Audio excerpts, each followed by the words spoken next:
All right, everything's good. Woo! All right, we're up to episode 8. Episode 8 of Broken by Concepts. Yep. Welcome to episode number 8 of Broken by Concept. This is going to be a pretty special episode. I don't think we'll ever do it. I don't want to say ever, but it's unlikely we'll do another episode like this. Yeah. Reason being is that there was some pretty devastating, but not surprising, I would say, news. As of yesterday, we're recording this the day after. This will be uploaded about 12 hours from when we record this. Sure you want the cord like that? Is that gonna... I'll quickly move this, I don't think that's a good idea. And that was what they're calling the dissolution of the OPL and the closure of Riot Sydney office. This was an official post on LOL Esports, which has obviously had a pretty significant impact on us. Obviously, we've probably spent, Curtis and I, pretty much our entire adult life invested in the LOL Esports from 18. Well, to clarify, it doesn't really affect us as much now. Okay, well, we'll talk about that later. But I mean, we've invested a lot in that. Definitely, yeah, think about it. From the age of 18. 18, literally. I mean, I started my pro career when I was 18. 18. End of high school, literally the last year of high school. First year that was uni, basically, for 2013, me. and then Riot started their investment in the LoL scene in 2014. So literally perfect timing for my adult life. Yeah.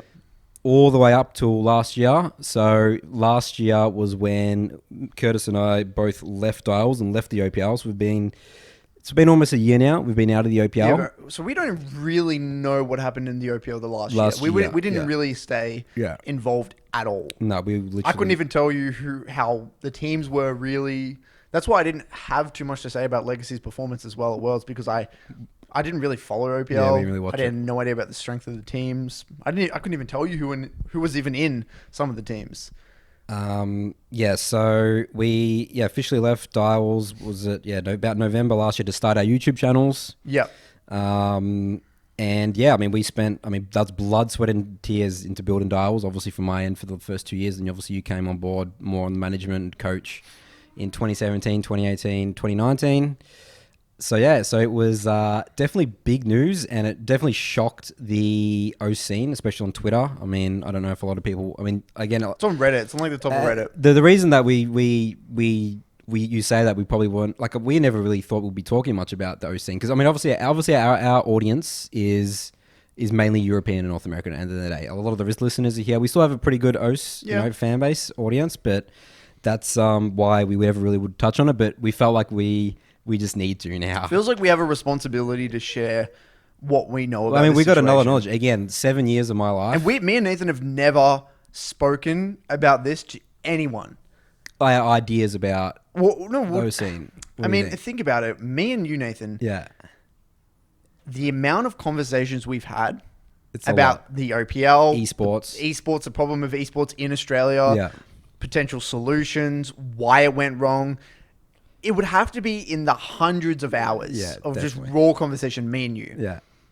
And then on top of all the hours we spent, you were doing how many hours, days as your coach? Like 16-hour days. Always thinking about not only being a better team, but being a better organization. That's everything with me and Nathan for the last, you would say 4 years. Yeah. Well, so I founded Dials in 2014, so it's 5 years, literally 5 years. It's literally been figuring it out. Yeah. And I would say that after we left... I mean, we weren't like in the scene, in the sense that me and you aren't overly social people. Yeah. You know? So like it was just me and you. We did our thing at Direwolves, and then like we kind of just left. Yeah. But at the end of the day, we've got these... we made it to the top of the OS League Legends scene. We represented them in the first MSI. But what I'm saying is that we have a responsibility because we haven't shared the information or our side, both as players, as coaching staff, management, and people with skin in the game. Both of us having equity in Direwolves, and having sold equity, and then obviously been through the entire process. Super close relationship with Riot as well, obviously, and being literally talking with the people at Riot, owners, all the other teams. So you pretty much don't get more. I was literally saying to Curtis before, there's only three people you would say. Okay, so I would say that the people that have spent the most time thinking about esports and the challenges we face, and just putting in just sheer time effort. It would have to be myself, Frank, the founder, Sangi of Chiefs, Tim, Carbon Wendell for Legacy, and then I'd also add in there Spawn, obviously caster, but he worked for Riot on the Riot side a little bit. He wasn't around the teams, but he was still thinking about the challenges of OS. So Spawn, and then Order. He was with Order as and well. with Order as well. Obviously, So came his on spawn more. is definitely in there. So that's like the top 4. And then I'd also add Michael Carmody in there as well. Legacy, Carmody, who came on a little bit later, which was 2015. He came about 2016, 2015. Yep. And then I could maybe like squeeze in Wes as well there From Avant as well. So I would say that like us, I mean, we were all since the inception of the OPL, because we all qualified at PAX Australia 2014, right? Our style was Avant, Legacy, and Chiefs. So we were the first founding 4 teams. And then it's been, years of figuring out things, working through, growing as esports grew as well throughout the world. I mean, NA was really big, obviously growing around 2014. That's when it was probably the 2 seasons of the LCS, I think. Yeah. Well, to clarify, let's talk about what we want to talk about in this episode. I think that we want to talk about this holistically, from Why it happened. Who does it affect? What caused it? How could it have maybe been prevented? Potential solutions. Who it affected from every angle. We're talking from Riot's side, maybe, and why Riot pulled out. I want to talk about it from how it affected players and what players may know or not know. I want to talk about it from management perspective, organization perspective, people who work at Riot. I want to cover every single angle, both problems, potential solutions that we've heard that won't work, and what we believe to be, potential what will happen from in the our future. experiences. In our experiences, as both, again, being people who have had skin in the game, and were incredibly passionate about growing it. So it's going to be a long one. It's probably going to be a very long episode, but it does kind of feel like we have a responsibility to share this information. And there's a lot to cover. So let's start with why it happened.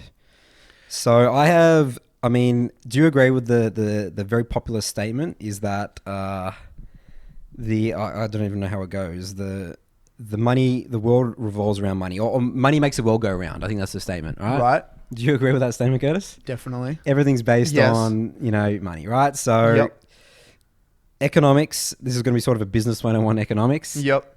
So let's bring it all the way back, okay? How does Riot Games make money for their game? Through skins. Correct. Only skins? Majority through skins? Majority, I believe, through skins and partnerships now with big brands. Yeah. But that wasn't really the case back then. It was purely skins, right? And what are they? Well, to be specific, no, RP was Riot points. That's right. To be more specific, because there was other things you could buy. You could buy champions with RP. Yeah. You could buy back in the day. You could buy room pages with RP. There was other things, the icons. There's a lot of things with RP, Riot points essentially. So this is where I love to always start with this, because you always need to start with this, because I mean, just business decisions are just made around money. And at the end of the day, Riot Games is a business. They have shareholders. They're owned by Tencent.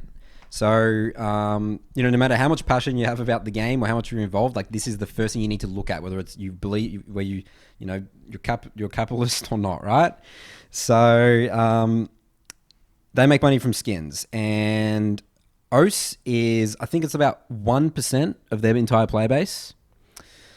1% of their player base. Our population, I think we have about 300,000 ranked players, something like that. We heard that number thrown around 300,000. I literally looked it up just before. Like, my account's rank 3,000 or something like that on one of my accounts. Well, we don't know how active, but there was 300,000. And then I was in the point, I think I was in 2%, and I times that out by 100 or whatever, because I'm the top 1%. But, and there's even more normal game players. Yeah, and all the normal game players. Yeah. So I did the numbers, right? So I was thinking what we really need to start with is that, let's say, and these numbers are completely, I have no idea about these, but I'm just trying to just from my experience and knowledge, trying to come up with a number. But I would say, let's say the average person spends about $20 max on the game. And that's like a number saying that the average customer of a league, if you put it for millions of people, they get about $20 they spend on league. Is that their lifetime value? Yeah, lifetime. No, sorry. I think that was per year I came up with. $20 per year. Okay. Lifetime value, I don't know, that's too hard for me to compute right now. So lifetime value, $20, and there's 300,000 people. So let's say... Put the microphone next to your mouth, that'll help. Let's say that's $6 million Riot make in revenue. Okay. Oh, is that right? I'm trusting you. You're the mathematics. 300,000 times by 10 is 3 million. Yeah, so 6 million. So Yeah. I would say in the range between 5 and like 8 million. Okay. Okay. I mean, like people at Riot could be literally laughing at me because I have no idea, right? Yep. But we're definitely in that. Like we're definitely not talking the about ballpark. in the ballpark, right? In the low millions, I would say. So, so obviously, That's esports aside. That's just pure. That's just pure people playing the game regardless. And that's a server existing. Yeah, server existing. Like we get $8 million in revenue, $5 to $8 million for just having a presence. Riot Games League of Legends in Oceania. In Oceania, right? So they have a number. Whether it's that or not, that doesn't really matter. So then, obviously, so what Riot did is Riot started up an office in the end of 2013. I think it was like 2013. Mirko was the one that started that up. And obviously, they're expanding. And the whole Riot strategy around that time was about mass expansion. The game's getting really big. We're making billions of dollars a year. The idea is that we want to have professional leagues in every single within the minor regions, right? Would you say this was a marketing strategy? Yeah, well, Riot openly came out saying that esports was a marketing strategy around that period of time. When was this? 20? I mean, it was a marketing strategy from day dot since season 1 Worlds, season 2 Worlds. It was all marketing. But when they opened up in Oceania, was that still a marketing strategy? I mean, it would have to be. I mean, it's a whole startup. I mean, it's not a good business. It's an expansion project. Okay, does it make sense? Like, the Riot was still in sort of startup mode in that way, even though they were huge. You know, yeah, they were full growth. They weren't even sold at by 10. They weren't even bought out by 10 cents. Yeah, or maybe they were. So they were full growth. Full growth mode, right? So they get it set up an office that requires staff. That requires. Well, we need a server. A server. And server costs involved. Server costs involved. So let's just say, I mean, I don't even know server costs, but let's say it must be in the millions to run a server with. Let's just say $1 million. $1 million. Okay. Literally, if there's anyone here that understands servers of this size, tech expert. How much would it cost? I actually want to know out of curiosity. I want to know. How much would it cost to run a server? To hold 400,000 people. No, that's just ranked players. So let's say a massive server. About 700, about for 1 million people. And no, not even just that. You got to have a place to put the server. Yeah. And someone to maintain it. Yeah. Probably a team of people. Yeah. I mean, maybe 2 or 3 people to maintain the server itself. There's a cost involved in that. Let's just say there's I don't know. We might some people get laughed at right now, but let's just say that cost is $1 million, around $1 million. Wouldn't surprise me. Yeah, maybe $1 million, $2 million. Yeah. Okay, so and they're still making a profit here of potentially $6 million. That's just for that. $5 million a year. And then you got staff in an office rent. They had an office obviously in Piedmont, and then you've got staff, right? And I'm not sure what the team was, but it was a small, so probably no more than 30 people. Yeah, there's not many people working at Riot in OS. Yeah. Okay, so let's say all their salaries combined is about another like 1 million, 1.2, 1.3. Let's just say around another $1 million. Just make it clean. Okay, another $1 million, and then that place would be pretty expensive. That office in Piedmont, rent, yeah, that rent would be very expensive. I mean, probably only adding like probably 50, 100 there. Well, then, and let's just say, and then it's kitting it out. Cost involved in that. Okay, well then there's the next step now. So that's just the baseline, just to set up operations, what they did right here. And then obviously in 2014, they started doing these events. So this was the first event that I attended, Autumn Regionals in Gold Coast Supernova. And these events were not too expensive because I think that they just utilized the space from the expo. So Supernova is it's like a Comic-Con type like here. PAX. It's like a PAX. Like a PAX, yeah. So we had Supernova, Gold Coast, Supernova Winter, which was when I didn't make it. That's when we were forming Dials, when we were watching Team Immunity beat Avant. Avant beating Team Immunity. Supernova Winter in Perth, and then you had PAX Australia. So these are essentially just like 3 events. Riot did these events, live events, to try and build the hype, but they costed money, right? There was hotels expenses. There was flying teams from across Australia, putting them in hotel rooms. There was prize money involved. There was a lot of the production, the staff, the production costs involved. Definitely up to 7 figures, I would say, for that whole thing, for those 3 events. Let's just round that to another $1 million for those 3 events. Yeah. Around that number. So this is the budget, obviously, they put into, obviously, again, going back to expansion. And then obviously going back to then the end of 2014, that's obviously when we started Dials, PAX qualified for the OPL, and then they announced the big OPL, so 2015. And this was still run pretty lightweight. We were online. This is when we were playing online at the time. That's right. So online, but again, they still got all these expenses for the office and that sort of stuff. Yep. But obviously, and they still had a studio, didn't they? They did. They still had the Yeah, studio they still invested in a studio. in the A office. smaller studio, yeah. That was when Papa Smithy and stuff were casting, right? Yeah, Papa Smithy was there. Pastry Time Pastry was there? Time. Was Atlas there or not? Atlas. Yeah, I think it was Atlas and Papa Smithy. Oh, and really? Pastry Was it? Time. It was They all of them, casted man. our first because we were the first grand final. I remember OPL. Papa Smithy specifically casting my OPL games. Yeah. I remember. Yeah. Yeah. Atlas as well, Yeah. definitely. I I don't know if Pastry Time, because Pastry Time was one of the first that went over, wasn't he? Yeah. No, because I think he had visa issues. He could never make it over for a long period of time, Right. so he just did stuff with Riot. Okay, but anyway, fast forwarding. So 2015, 2016 was all online, and then 2017 came online, and that's when Riot pumped in big amounts of money to set up. The idea is making the league pretty much paying everyone full time, pretty much to set up. Allowing they gave organizations a stipend to basically set up gaming houses and move everyone to an actual studio. So then the league's no longer online, you play on LAN. So then finally, for the first time ever, all teams were based out of Sydney and would have to go to the studio each week to play, right? And in order to get or incentivize teams or enable teams to be able to afford that, because, it's a lot of money being able to pay players salaries, cost of a gaming house, logistics, PCs, food, right? That introduced the stipend payments, and they were quite significant. They were probably well, they knew that for the teams to be able to do this. We were still in startup mode. I mean, Darwell's, we had one sponsor, LG, but that definitely wasn't going to cover enough for a gaming house. So it was like 100, 150 grand. Yeah, around it was that number. in the six figures mark, and then I definitely don't think we should go too much into numbers, Curtis. We won't go into the numbers. Yeah, but six figures there. I mean, that's pretty publicly known. I think people have talked about that, and then. Yeah, so they helped teams set up, and there was a minimum player salary as well that obviously Riot helped out with. And then in 2018, that was decreased slightly.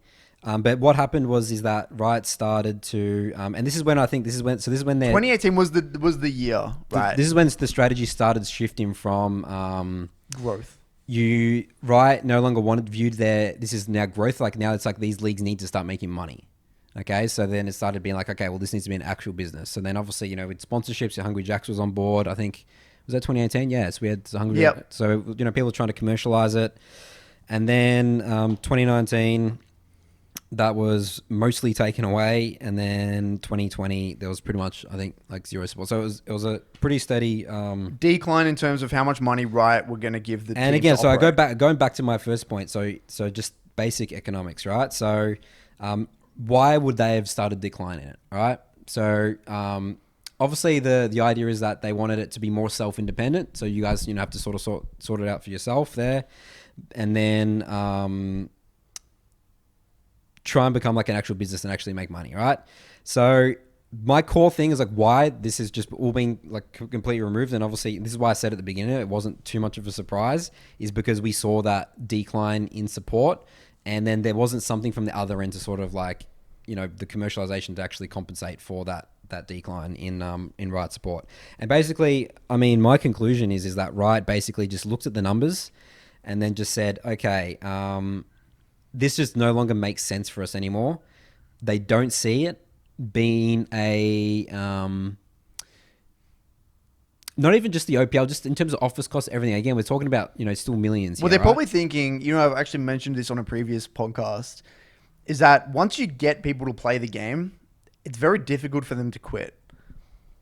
So even if they remove the support, people are still playing the game. All these people that are probably spending money on Riot points, all these people are going to continue to play the game. So they're still very confident in that. Or there'll be the only few people that will stop playing. I mean, there will probably a very minimal amount of players who wanted to go pro in the first place. Yeah. That's not their core. That's not their core business strategy anyway. So they had a chance. Well, the way they view it, I'm assuming Riot view it is like, okay, we gave them the resources. They failed to properly build a sustainable business, and it doesn't make sense for us anymore. And then we got to pull the plug, essentially. Yeah. Well, I mean, if you think about it as well, it's like there's potentially $5 to $8 million in just straight up profit, just done, like just by simply removing an office. Yeah, you're literally getting potentially $4-5 million profit. Yeah, turnaround. And my conclusion again, like the current world that we live in as well. It's like, I mean, it's currently an arms race I mean, in terms of like companies like Amazon, Apple, Google, like these are huge companies. Like we're approaching the $1 trillion mark valuation of these companies, right? Riot Games owned by Tencent, another one of the biggest companies in the world. I think we looked it up before. They make about 50, 60 billion a year. 50 billion, something like that, yeah. They want to be, from what I've seen, they want to be trying to be at that table. And the good thing about, I mean, what Tencent Advantage has over these companies is they have the gaming segment trying to monopolize it, right? And data. And this is what the world's all about, data now. You know, Yep. Facebook thing. There's like, what's that documentary you watched on The one we watched not that long on ago. Netflix? What's it called? Can't remember. It was about the side effects of potentially social media and the dangers of social media. I can't remember the name. It's a new one. The new one, but anyway. So I recommend you watching that on Netflix. I mean, if you look it up, like social something. Yeah, Social dilemma. Social dilemma. That's Social the one, dilemma. yeah. Really It's good all about documentary. So it's all about data. So Riot want to be at that table. And you were thinking that the money that they would save by... You could pump that into research and development, and that is going to be much better than pumping it into... You could hire some elite people in terms of data team to figure out a way to utilize that data to... Basically, they need to... They're acting more as a business, a really professional business now. That's like, again, not so much about growth. Rather than like a small indie game company. Small indie game company. And be like, okay, we need to start doing much better, smarter business decisions. So let's cut that whole OS thing. And that frees up about, $10 million. Yep. Bam. Research and development done. We still have the OS server, all good. We still have the scene, the pro scene. And this is what we can start moving on to now. And talking about in their statement here is that they're saying that they're not going to completely cut off support for the OS pro scene. I mean, they literally said, quote unquote here, that they're still dedicated to the OS pro scene and stuff like that. But at the end of the day, the statement was very short. And what do we know from short statements, Curtis? It's explosions going on. Yeah. Short statements usually mean they're trying to be succinct and just try and get the message out. And that's really, they don't want to go too much into detail. I mean... I mean, do you think it's a PR thing, Curtis? What, like this is now a pathway for just NA, like OS players into NA?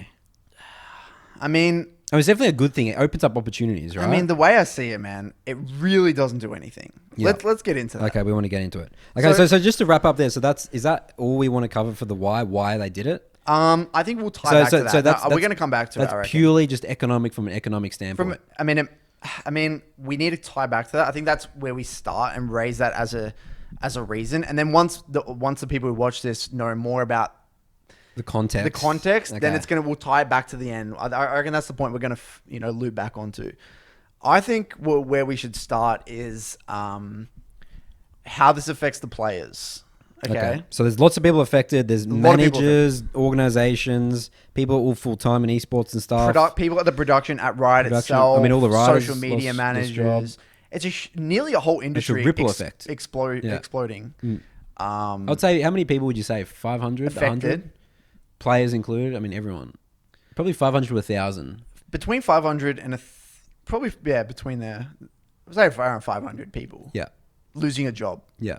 Or some sort of revenue stream, or we got to take into account all the grassroots as well. Yeah. This affects all the grassroots. That's what people don't understand. High school leagues. So this is where I want to get into the details here. So that statement, they said something about how there is going to be a pathway to international events, right? Oceania is still going to have a slot. So they've still got a slot at Worlds and MSI. Okay. Yeah.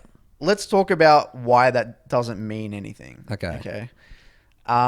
First of all, let's actually talk about how this affects the pro players. Yeah, so let's start with how does it affect the pro players? Where do we start here? So, obviously there was a lot of emotional tweets, from pro players saying they put all their blood, sweat and tears for years. People sacrificed university. There's many players that went full time. I mean, we did that as well. We did, yeah. Well, that's what I did. That's what we did. So let's talk about at the most raw level, the goal of a player in Oceania. Right? Let's actually lay it out there from day dot. All right. So most players, this is the way it works. They see a world championship broadcast, whether they're 16 years old, 17 years old, 18, 19, they tune in and maybe they play League already with their friends and they look at worlds and they say SKT versus whatever. and they get excited, like, wow, that is cool. So they actually start thinking, wow, I might want to play competitive, right? So, let's just say the average, 16, 17-year-old kid in Australia, be like, oh, wow, what do you reckon the path to pro is like? Imagine being a pro player, because everything you see on Reddit or like social media is like, whoa, that looks awesome. I get to like live in a gaming house with other friends and then like compete and play the game for a lot of money and then do all this stuff. Now, let's go a little bit more detail. They're going to go into solo queue and they're going to try their hardest because they think, okay, there's a pathway to becoming pro, right? I can go into the academy team. This is use Die Wolves, for example, Die Cubs, work my way to Die Wolves, get to challenger in the solo queue ladder, get picked up by an OPL team. If I win the OPL, I can perform in the international stage and I can potentially get recognized by other teams. And then I can get picked up to NA, EU, one of these other regions, right? Just generally, I'm not going to say that's for everyone. Some people may even want to continue to play in the OPL and dominate that league or live in Australia, right? Generally, that's the dream of most players. Now, you may say, okay, well, doesn't that still exist, given that there are still these slots to international? But let's talk about the current generation of players, our generation of players when we played. When we grew up with, yeah. Now, we were very fortunate because when around our generation or just a little bit after us, there was a crap ton of investment into the performance aspect of the game. This is 2017, right? 2017, 2018 specifically. When OPL really ramped up. This is when OPL was really ramped up, right? Mm. And why this is significant is because organizations who were running within the OPL would put money towards coaching staff.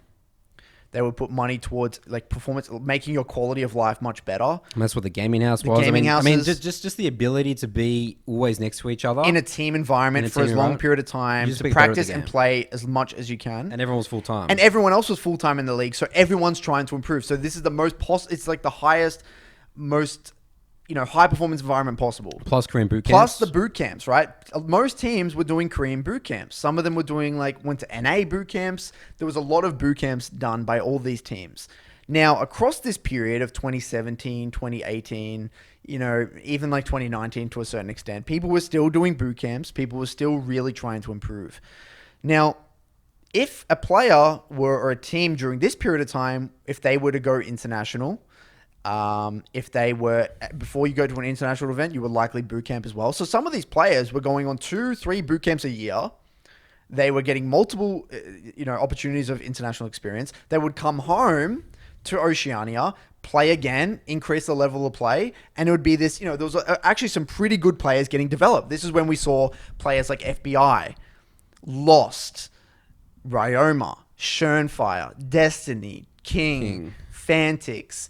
We're starting to get some, all these players who are now pretty much imported, very high quality players. Now, what happens... I mean, remember, these players have been around since day dot of the server as well. These people have had the luxury to play League for a long time in the most competitive portion of the time period in which Oceania had the resources to be able to put it towards performance, sorry.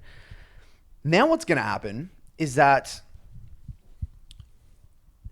Now, okay, so this is where it gets a little bit tricky. So the problem with this whole getting imported thing is that, let's just say all the best players of Oceania now get imported to NA. This breed or current, maybe in the last year or two, get imported. Now, we lose King, Destiny, FBI, Roma, Lost. We lose all these players. Even the best coaching staff. Fantix, one of the best coaches, gone. I'm out of the scene. Choo Choo's gone. Spooks, Swiffer, all potentially, Soul Strike's gone. All these potentially amazing coaches are now also getting imported because they want better careers in other regions, which are paying more money because the region's much bigger. You can even say this started with the casters, right? Even the casters. The casters get developed in Oceania and then they went overseas. Now, why is this dangerous? Yeah. Well, the reason why this is dangerous is because that knowledge doesn't go back into the scene. Right, the knowledge then is just disappeared.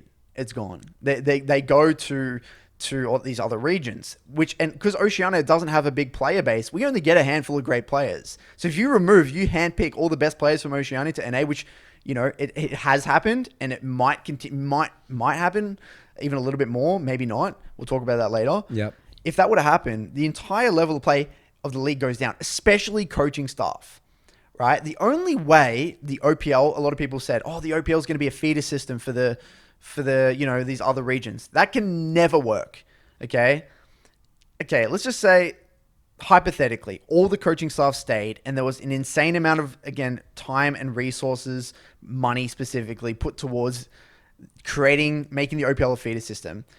If that was the case, I mean, again, you're losing players constantly, and the incentivization for those coaches must be so high. You still must have a lot of money because you get paid a lot of money for being a coach internationally as well. Yep. Okay, so that there's that.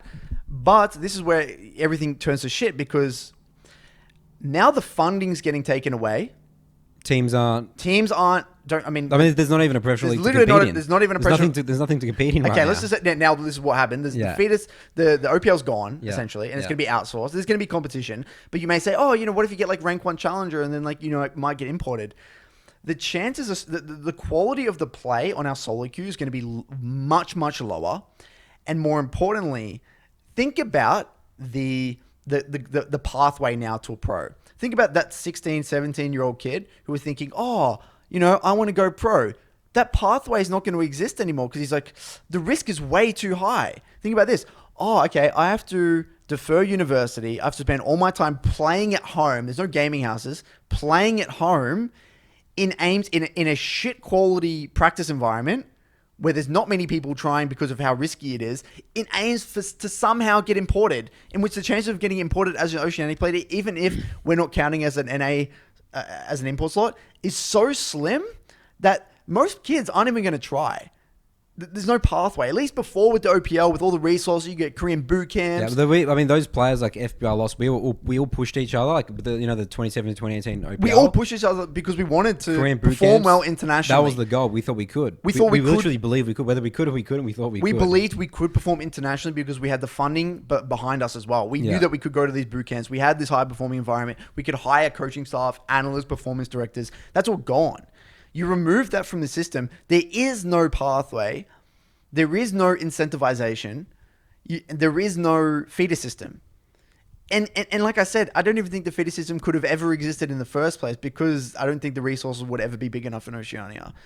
Okay. So basically your point here, Curtis. So let's say if the OPL continued right now. Okay. Would it continue to feed players over to NA and EU? Or you think that this one generation was it? I think the one generation is it. Because I don't think these teams are going to be profitable enough to do enough to create high enough quality players to get imported. Okay. And again, you're saying that because of this event right now, the solo queue is so much worse, and think about how we believe the importance of solo queue. But think about, let's just say all the coaching staff, they develop all these great players, and then they get, let's say the best players every single year get poached to NA. I mean, you're really treading water there. Like, it's very difficult, and that's even saying that the coaches say in the first place, which that knowledge is still there. All it takes is one or two coaches going. We know this even from traditional sport. It takes years to figure this out in the first place, to even know how to develop players. They can just go at an instant. There's just not enough. There's just not enough resources, and there's not enough players. So that whole importing thing, we don't take another import slot, is only going to potentially help a few of the players this year. Select few, but they're still like first gen. I mean, Isles and stuff. So who do we think right now? Can we think get imported? How many players right now do you think are import ready? The only players that I could see potentially getting imported, like I would say immediately, who are probably worth importing, I would say Isles, Rays, Topoon, and Barbit 50-50. Okay. Like, so this is the whole legacy roster. It's been nearly the whole legacy roster, outside not Tally. Yeah. There's no other team that you could justify an import. Yeah. The entire Chiefs roster, not good enough. Yeah. Order, no one's there good enough. Who are the other teams? I mean, Avant. Who is even on Avant? And these players. I mean, I'm not trying to. I'm trying to be real here. I'm really trying to be real here. I'm trying to see this from an organization's perspective in NA. Yeah. When there's already plenty of decent players. I mean, yes, you don't take it up an import slot, but yes, you could potentially get an academy slot. You could, but how are you going to convince an academy team that you're even on that caliber? Unless you're rank 1. Yes, maybe the rank 1 player each year might get an academy slot. Maybe. It's one player. One player. Yeah. Like one player, man. Yeah. Like each year. So the decrease in the solo queue is definitely going to affect the things. decrease in the quality of the solo queue is going to affect the amount of imports in the future. Because everyone's not trying super hard pushing each other. And think about the risk involved in NA. Yes, we don't take up an import slot, but imagine I'm thinking, okay, it's kind of like recruiting for a company, right? If you're doing job interviews, right, and essentially this is what happens. You get the boss say to you, okay, Nathan, we are looking for this sort of person because this is the result we're looking for. We want to expand this part of the company to bring about X result. Your job is to find the person that can bring about this result, okay? Now, what happens if you hire the wrong person? Who's to blame? Me. Who hired this dude? Who hired this idiot? Goddamn manager idiot. So what's going to happen? Okay, if I'm in charge of recruitment or scouting and NA, there's no way I'm doing that. I'm not risking my job. Yeah. Yes, I could get an average NA player, and I might still be okay with my job because, he's an A. He was already here. It's logistically because you got to get visas, you got to ship them over here, flights, everything, logistics. You got to. Who bought this trash OPL player? Who's to say that guy won't shit the bed? I mean, I think we're even potentially seeing it a little bit with Roma and Papa Smithy. I mean, I've seen some comments about. Papa Smithy definitely got some level of heat for the Roma thing. Yeah. Have you seen that? You saw that, I've right? seen that, yeah. But I think Roma maybe. Yeah, but that's Roma, and he's one of the great players in host. He was good, but the thing with Roma is I don't think he should have went straight into LCS. I think Roma should have went into Academy for a year and then maybe worked his way up. Yeah. Similar to all the other players like Triple and all of them. Fudge. Yeah. I think Fudge will 100% should play LCS next year. Yeah. Anyway, there's a lot to unpack. All right. So basically, what I'm saying is that statement means basically nothing. It maybe means something for some people right now, maybe one person every year, but it's incredibly difficult. So, would you recommend then the person who, let's say, has just hit Challenger of the season, or can you go through? Do you recommend going pro through OS? Okay, if I was a player wanting to go pro, if I wanted it that bad, given that you already had pretty good success in Oceanic Challenger. Solo queue, yeah. Challenger, we're talking top 10. Yep. You should, what I see, the only possible way is you have to find a way to live in either Europe or America. Whether you have to go through to study there or you have to work a shit kick a job, you need to somehow find a way to get a visa or to live in one of those countries and then grind your ass off there. And then work your way up the solo queue ladder there. I don't see any other way of doing it from Oceania. Yeah. So I don't even know if that's possible. I don't know how visas work in those countries, but they've limited the obviously they've got rid of the import slot. OS players, Australian, New Zealand players can count it. So it's the quality of the practice. But that doesn't matter. It's the quality. It's the quality of the practice. Yeah. And again, you're not getting scrims either. The quality of the scrims are going to go to shit. Because remember this, Nathan, the good players that would have otherwise played the game as a 16-year-old kid are not going to continue to take the game seriously. Because that pathway is just not. Because that's not where there. talent comes from, right? The way everything stems from solo queue. Yeah. Everything. The entire esports economy or the entire esports industry all stems from solo queue, right? And the way solo queue generally, the way it works is you get better off each other. And, as we all know, there's random exceptional young kids who can they've watched games, they've played a lot of games as a young kid. Now we're becoming more technologically, I don't know what the word is, but we're more familiar with technology. We're on our iPads by 6 years old, 5 years old. By the time we touch a computer, we're already extremely competent. There's going to be an amazing 13, 14, 15, 16-year-old kid. Now, those kids, a lot of the time, yes, some of them may play for the sake of enjoying the game. But a lot of them who that drive required to make sacrifices, because you got to make sacrifices to become very good at the game. You got to not go to parties. You got to not maybe not study as much as you wanted to, not work that job, not have a girlfriend, whatever it is. Those people are not going to be incentivized to do that. That's the problem. It starts with the grassroots of solo queue. Those players are not going to do it. And that's where the problem is actually going to lie. and that's going to affect us in the long term. And that's where I see the most problems are as players. So, I mean, I'm not really giving many solutions here, apart from which is I don't want to do it like this, and I've really tried to think this through. I mean, I just don't think there are many solutions as a pro player in Oceania. It's just wrong place, this is wrong time, wrong place, wrong time. We were so lucky with me and you we were in the right place at the right time. That's the only reason we're even here, able to do what we do. We're in the right place, right time. Same as Choo Choo's, Coach and Golden Guardian. Same as Spooks, same as Swiffer, same as Fantix, same as King, Triple, Destiny, Lost, FBI, Roma. All of them. Right place, right time. All right. So that's how it affects players. That's how it affects players. Let's talk about, do you want to talk about organizations? Okay, so now how does it affect organizations? And I guess if there was a new league to be set up, what would that look like? And I guess a lot of your points, let's try and do counter arguments to it. It's like, okay, let's look at the counter arguments. Is it possible to create some sort of incentive system for there to be good coaches and good players down here? One thing that I thought of. What about the DOPA thing? What's the DOPA thing? Where you get a cash prize for finishing rank 1. Okay, interesting. That's interesting. I remember Rich Fantix brought this up a while ago, ages ago. It might have been Fantix, might have been someone else. And he said that there should be a cash prize for finishing top, like rank 1. I mean, the only problem is there'd be win traders and there'd be like, it'd be pretty brutal. But a lot of people are trying though. Yeah, a lot of people trying.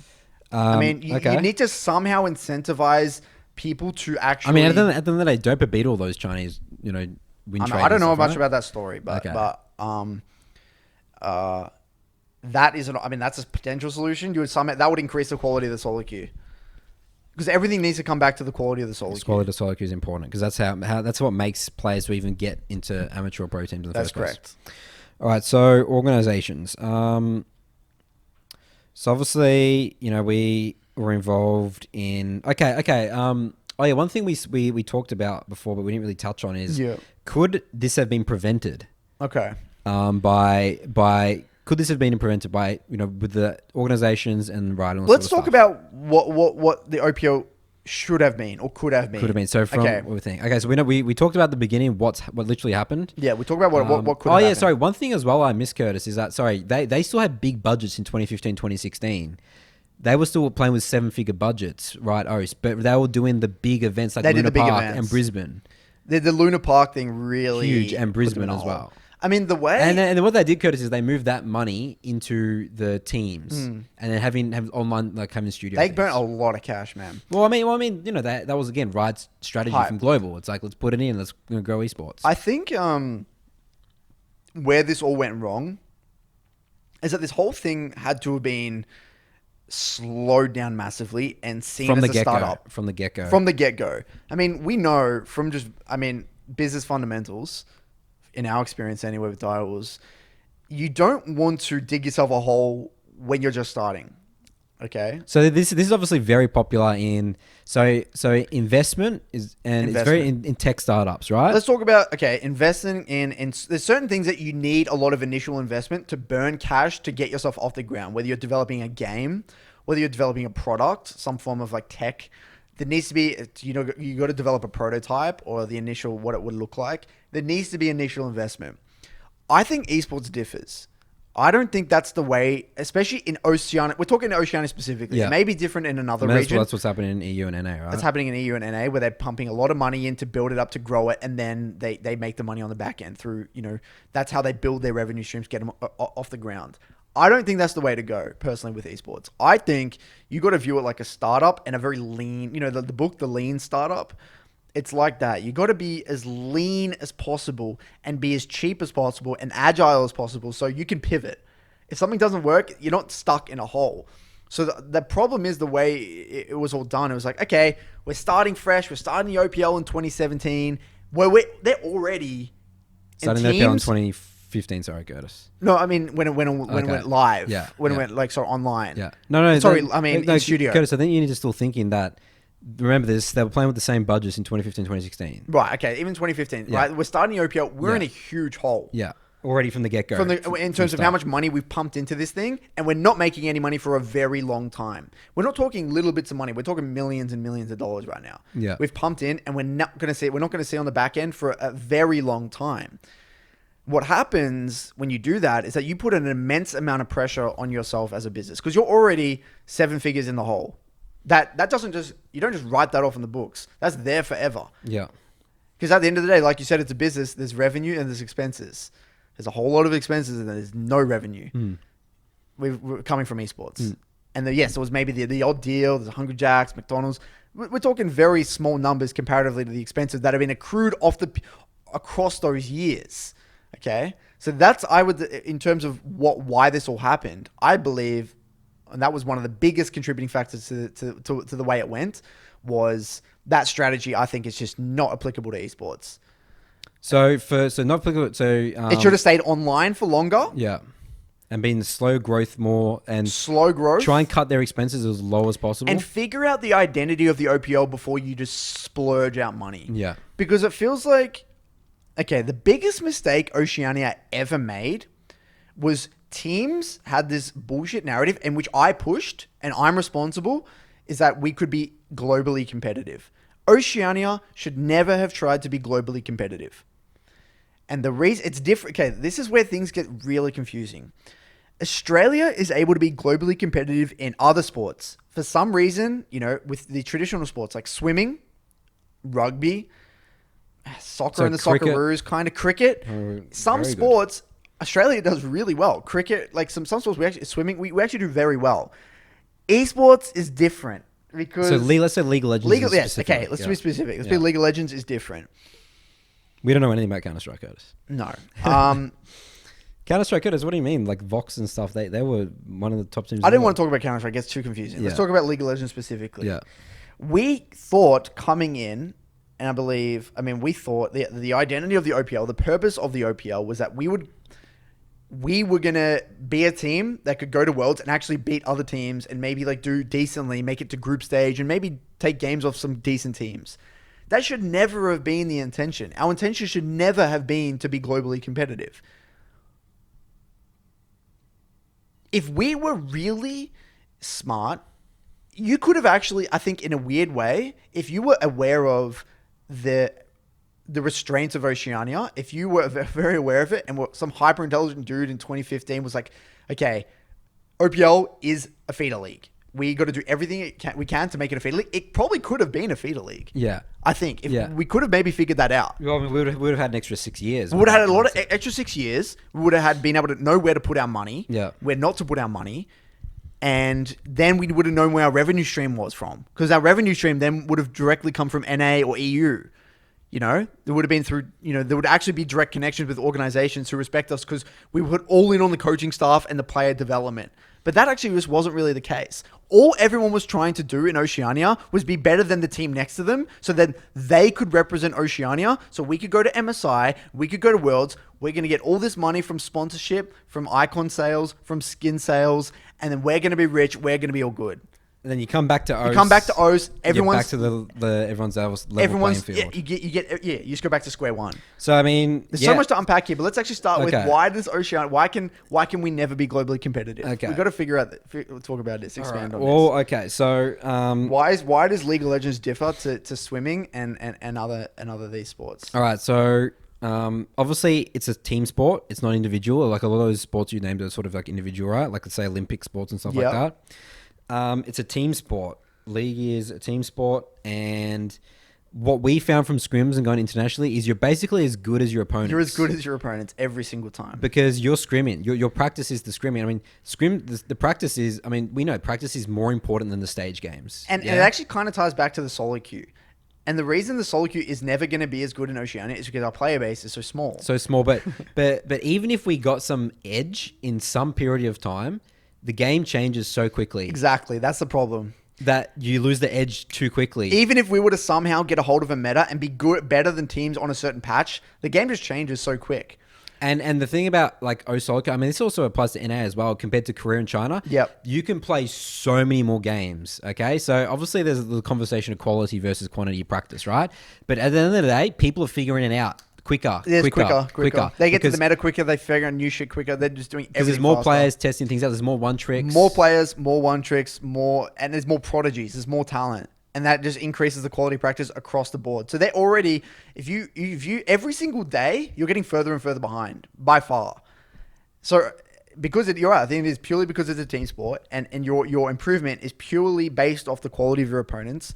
Oceania can never be globally competitive because we can't scrim any other region. We can only scrim people in Oceania. And that's the problem. We're so far away from We're so far away from everyone. And That's why Turkey yeah. is good. Yeah. Turkey's good because they can play an EU solo queue.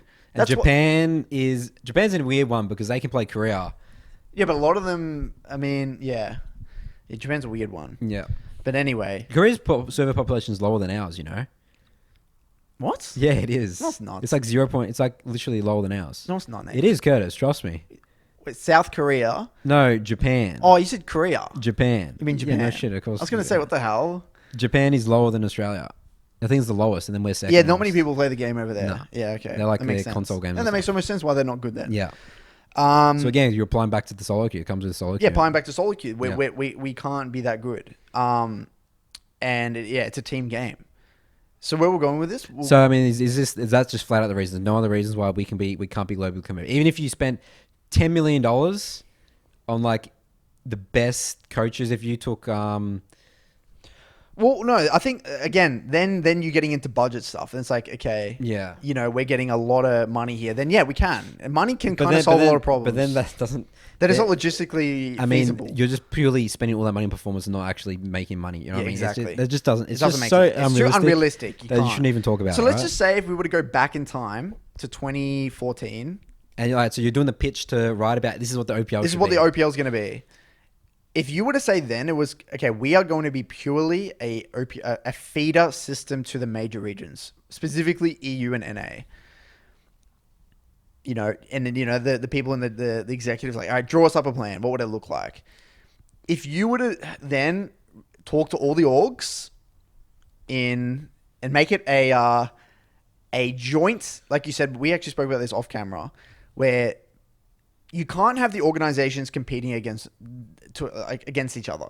It can't be that, because you need. Well, this is what we did. So let's just think about exactly what happened, right? So let's say everyone's going for that Worlds and MSI spot, right?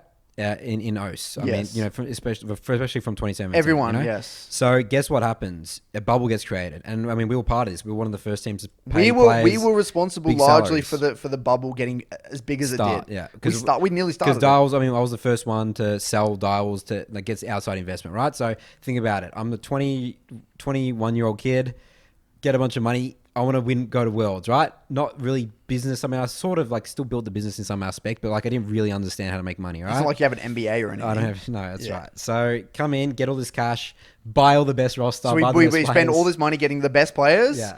And then because we spend this Pretty money quick, getting yeah. the best players, And it's just like, I want to be the one to go to Worlds. So then they get the salaries, or like, or people trying to take our players and trying to like get them, you know? So it's just like, or then other players in the region, like, why are these players getting money and we're only getting this? Yeah. You know? Then the whole bubble gets inflated. And all the costs in the league just gets rise because And this is spent only on performance, it's not all performance, not making money. not about how to make money or how to grow content or anything like that. Yeah. Because everyone's just chasing that world slot and that MSI slot. And we happen to win all of them. We dominated for 2 years. Yeah. How unfair is that in a way? Direwolves 2017 and 2018 went to every single event. We came first in every single split. Yeah. It was so unfair for every other org, dude. We went over there, we got our little fame, then we came back, but it didn't really change much for us, you know? So, Well, anyway. so yeah, it was a dog-eat-dog world for the organizations. What needed to happen, dude, is that... we were acting as we were a professional league. But it's not even on the performance side we're competing against each other. We're competing against each other for sponsorship. Yeah. And I reckon that's the most toxic one. In a weird way, what actually needs to happen is that, okay, let's actually bring it back to even more fundamental here. Business 101 again. We're going back to business school. Love business school, Curtis. This is the business. This is welcome to the business. This is the business Esports business podcast. Yeah, esports business. Like you said, we've said it 1,000 times. We live in an attention-based economy. Yeah. Okay. Yep. In order for the OPL broadcast to make money. Okay, so think about the revenue streams, this whole thing. There'd be two main revenue streams. The first one would be partners or sponsorships from the broadcast. Okay. Yep. Then the second one would be transfer fees from the players to these Or overseas organizations. That would be the two main forms of revenue streams. Okay. Now, what would need to happen if the OPL had a very clear identity, it would be a well-respected broadcast across even other regions. NAEU, they would want to watch the broadcast thinking, oh, okay, interesting. These are players that we may potentially be looking for. Like, oh, wow, this guy's actually really good. And it would have a very clear identity. The problem with the OPL for its nearly entire existence is that it didn't really have an identity. And we were just following the hype of overseas. It's like we were always trying to be another gaming houses, high performance centers. We were just being the smaller version of a major region. Yeah, which no one's going to watch that. We were playing an unfair game from the get go. But who, as a spectator, who's going to watch a broadcast of these teams that aren't as good, but they're not even as there's no redeeming factor. What's the reason It's like, okay, what are a couple of reasons you watch like professional sports for? So it's either entertainment, or you think they're really good, and you or respect they're the them, best, and right? the best. So it's one or two reasons. They're either the best or they're entertaining. That's it. We didn't fit neither of those. We weren't entertaining, and we were not the best. The other one as well, and this is the one talking about traditional sports and why, because then we sort of started talking about well, how does the A-League survives? How does the A-League in Australia survive? All geographical. It goes back to geographical because... And the AFL. At the end of the day, sporting events, especially culture for Australia, it's an event. It's a weekend event. Like let's say when I went to the football with, my family, my mum, and my dad, or even my sister as well, like, it's not like we're like analyzing the game. You know what I mean? It's just an event. It's an event. You go to the game and have a beer, have a sausage roll. That's right. And it's the same in America. You don't have that. You grow up going, even in college, you support your college football team or basketball team and you watch their games. You go to that event. It's a cultural event. And it's something you can bond over because it's geographical. In esports, there's no geographical. All online. You can. There's no reason to follow Dials when you can follow Cloud9. Really, exactly. It's very hard to convince. It's very difficult to convince. But I still think, though, I mean, OPL was too late to that. They started to realize they had to be more entertaining. They realized that that was more 2018, wasn't it? 2018, yeah. And they did a pretty good job. They did a pretty good job. And it did start to become quite an entertaining broadcast, but it was too late. The damage was done. And again, they were too in the hole. Too much in the hole. And the cost to even get to that point involved, it was like, even then, we're spending way too much money on performance. Yeah. Okay, so... But it couldn't just come from the broadcast. If we were all entertainment, that also had to come from the organizations. This is the problem. One of the biggest reasons that this is actually one of my favorite, one of the reasons why I think none of the solutions would work is because you would have to get every single person on the same page at Riot and the organizations and the players. And what's the only way to get people on the same page, Curtis? Skin in the game. Skin in the game. And there's no skin in the game for Riot employees. Yeah, we can't. It's just not possible. The best example... For people who don't know what skin in the game is, it's just like equity. Equity in like or a like company. You get results, you get more based off something happening, Your performance matters. One of the greatest stories of like a league or a sport getting built is the story of UFC, Dana White. And I love the way that he approached the problem. So, I mean... don't know much about the story. If you don't know much about the story about UFC, Dana White, he got investment from his buddies Lorenzo and I forgot the Lorenzo other guy's brothers, name. wasn't it? Lorenzo brothers to buy this really shit. Let me just this play again. This really shit underground fighting bloody brawly thing called the UFC that was already in a hole. It was like dead, right? I think they bought it for $3 million, something like that. And then he had to, build that up from scratch. And the way that I always viewed that is like, this is similar to what, Australia, needed to do. But the difference between Dana White and let's say Riot Oce or even the organizations we have, we had skin in our own game for our own organization. That's why I did blood, sweat and tears But the Riot employees who make all the decisions do not have skin in the game at the end of the day. The people that run the league don't. And Dana White, all he needed to do and all his problem, he wasn't about making money. That's obviously what you need, but the way he talked about it was, my job is to convince you on a Sunday afternoon to not do anything else you could possibly do, sit down and watch two people fight in a cage. That's the problem that he was solving, okay? And that's obviously their attention. He needed their attention to, do sponsorship, viewership, pay-per-views, all that sort of stuff, right?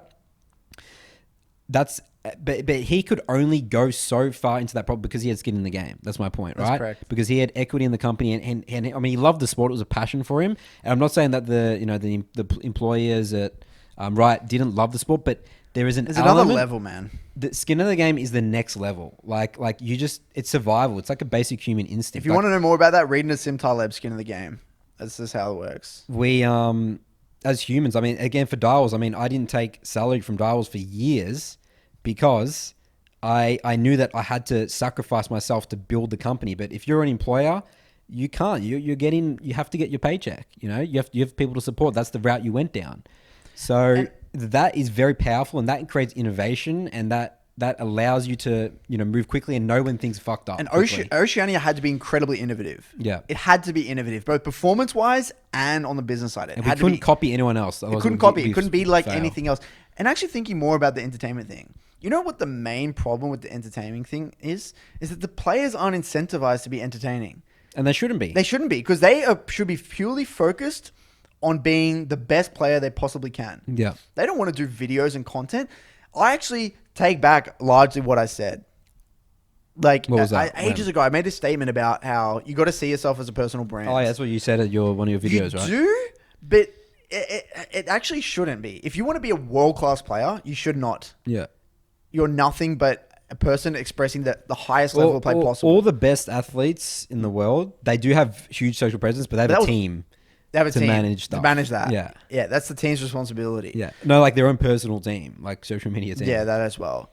I don't know. I feel like that's another massive thing holding back people in Oceania as well. It's like you say, okay, we're all about entertainment then all these players got to do social media, like all this stuff. And it's like, well, how are they going to be the best player possible? I mean, you got to think about building a brand, have a strategy. Like, it's not easy. Not easy at all. It's very difficult. And tying back to the world is, we live in an attention-based economy. Yeah.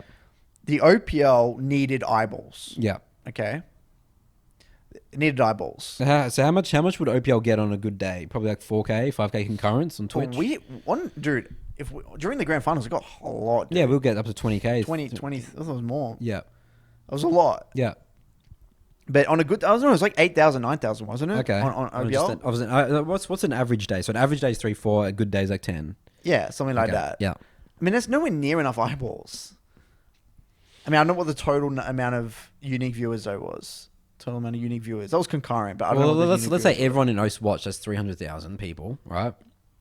Obviously, international audience. That was actually pretty big international. Yeah, but not everyone in OS watched. We knew that. No one gave a shit. Yeah. Even in Oceania, a lot of people did not. Dude, there was people in OS that didn't even know who the teams were. Yeah. Like, what do you mean? What's the OPL? What's like people who played the game all the time and saw it on the actual client. They still didn't give a shit.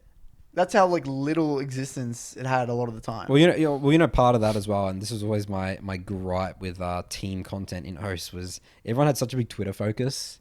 Twitter is just the worst platform for acquiring new fans. It just is. There's no search function. You can't advertising sucks. YouTube, Facebook is.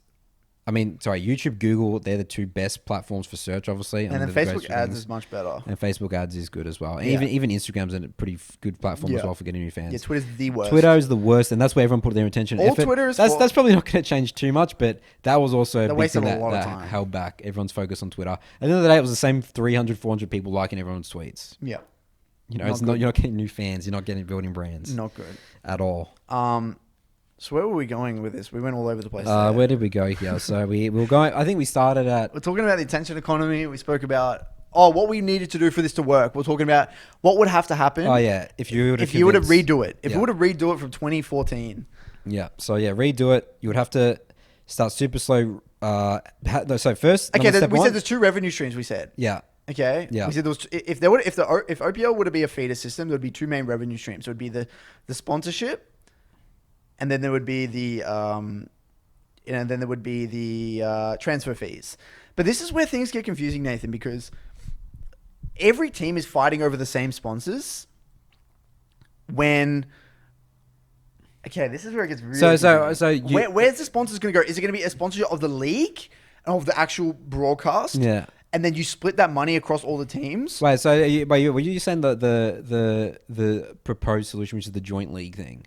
My proposed solution was it's purely a feeder system. Okay. And Are the teams I don't independently owned or they're owned by the league? I don't even think OS, like, what's the purpose of OS having an international slot?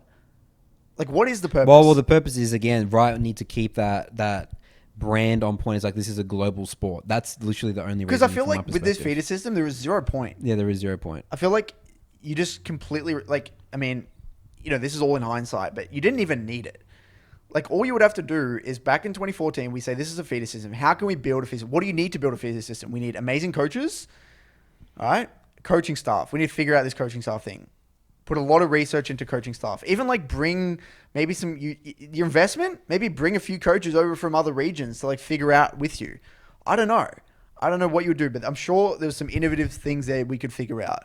Start that all the way in 2014, 2015. Yeah, I think that, yeah. So what you'll do, because you know how there's no ownership, you can't have double, you know how weird team things is OSEDOLs, you know, and weird curse, right? Which they had to get rid of because, you know, everyone started to be independent. It's like, what happens if they never got rid of that? And then they, like, let's say 100 Thieves has that 100 Thieves thing. And that'd be cool. Their resources come down here. That'd be awesome. 100 Thieves Australia, Cloud9 Australia. That's their feeder system. And, like, all the way grassroots program. That'd be awesome. That would be an awesome solution to the problem. But they got rid of that, which was a terrible idea. I mean, they could maybe bring that back. Maybe that's a potential solution. Like, imagine if Cloud9 had this, like, the Cloud9 feeder system, you know, and you run through. Then there's the brand awareness. Then there's the respect. Then the kids will get so excited. Holy shit, I can actually play for, like, Cloud9. There's a pathway. Yeah, there's a pathway. Yeah. You know, then there's the connection that you build that. And maybe every NA org had one in Australia, you know? And if that was built over a long period of time, you know, I'm sure that would be cool because then more people would tune into the broadcast as well. Because again, those brands are respected. There's no respect for the brands for the teams, the organizations in Australia. Very little respect. Yeah. I mean, even for Die Wars, we went internationally twice, but because you get shit on every time, when we've covered why you're going to get shit on every time anyway, there's no respect. And you're not entertaining. And then you're not doing either. And then 2019, and then and then obviously we changed our roster. We start performing badly, and now dials just suck, and then no one cares about dials anymore. That's it. It's done. You know? And that's the other thing. I mean, you can't even... the other problem with even building brands in esports as well is that players just swap around. They don't follow the team, they follow the player, and then the player just leaves.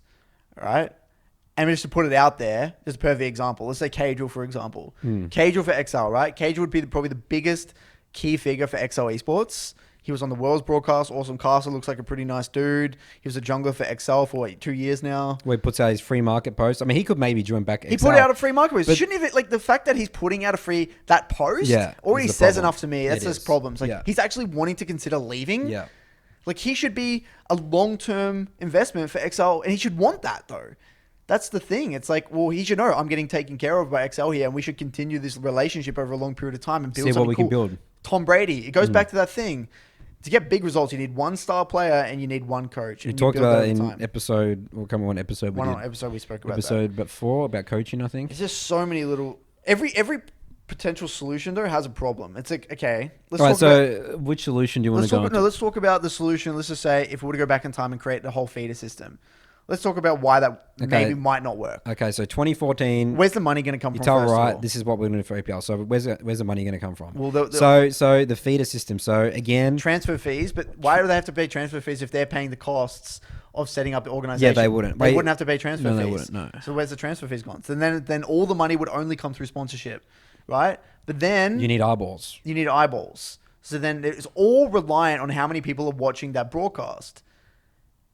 Okay, but then. Is the sponsorships worth enough then to pay, even if you were to divide up that money from the broadcast to pay for production costs and then cover the expenses from the organizations to run their operation in Australia? That's a shit ton of money that's needed there, dude. We're talking millions of dollars, you know? It is, you're right. And how is that even possible? Is the market's that small. With the size of the market in Oceania? Probably not. I mean, we haven't seen that. Who's to say people would even watch it in the first place? This is all a massive gamble, you know.